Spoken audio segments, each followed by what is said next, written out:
آج ویو 360 میں پاکستان میں شرح خواندگی جنوبی ایشیا میں افغانستان کے بعد سب سے کم. کیا نظام بچوں کو معیاری تعلیم دے پا رہا ہے؟ جو چیریٹی سکولز ہیں ان کو بھی ایک کولیبوریشنز کرنی چاہیے تاکہ وہ ایک دوسرے کو اسٹرینتھن کریں. امریکی تعلیمی نظام خصوصی ضروریات کے حامل افراد کے لیے کیا کرتا ہے؟ مختلف طرح کے آٹزم کے شکار بچوں کو ان کی انفرادی ضروریات کے تحت ان پروگرامز میں شامل کیا جاتا ہے. عام طور پر انہیں باقی بچوں کے ساتھ بھی پڑھایا جاتا ہے. اور گیمنگ انڈسٹری میں آپ اپنا کیریئر کیسے بنا سکتے ہیں، جانیں گے کام کی بات میں. پاکستان میں اس وقت جو اپ کمنگ جنریشن ہے، میرے خیال سے 3 سے 4 سال میں وہ گیمنگ کی طرف ان کا فوکس بہت زیادہ ہے.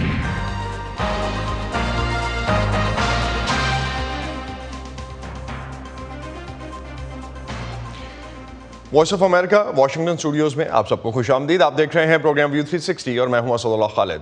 یونیسیف کی ایک رپورٹ کے مطابق بچوں کی زندگی کے شروع کے چند برسوں کے مقابلے میں ایسا اور کوئی عرصہ نہیں ہوتا جو ان کی دماغی نشو و نما کے لیے اتنا اہم ہو. بچوں کو کلاس رومز میں نصابی تعلیم کے روایتی طریقہ کار سے ہٹ کر مختلف غیر نصابی سرگرمیوں کے ذریعے تعلیم دینا ایک عرصے سے جدید تعلیمی نظام کا حصہ ہے. لیکن پاکستان میں کچھ پرائیویٹ سکولز میں تو یہ ہوتا نظر آتا ہے، لیکن سرکاری سکولوں میں اس کا فقدان ہے، جہاں پہ بیشتر بچے تعلیم حاصل کر رہے ہیں. کراچی کا ایک غیر سرکاری ادارہ کتاب گاڑی مقامی سکولوں کے طالب علموں کو کیسے ان سرگرمیوں سے کنیکٹ کر رہا ہے، جانتے ہیں محمد ثاقب کی اس رپورٹ میں. کراچی کی سڑکوں پر چلتا ہوا یہ رکشہ دیگر رکشوں سے ذرا مختلف ہے. کتاب گاڑی کہلانے والے اس رکشے کی آج منزل کورنگی ٹاؤن شپ کا یہ سرکاری سکول ہے، جہاں بچے دلچسپ کہانیاں دیکھنے کے ساتھ پڑھیں گے بھی اور پھر کھیل ہی کھیل میں بہت سا سیکھیں گے بھی.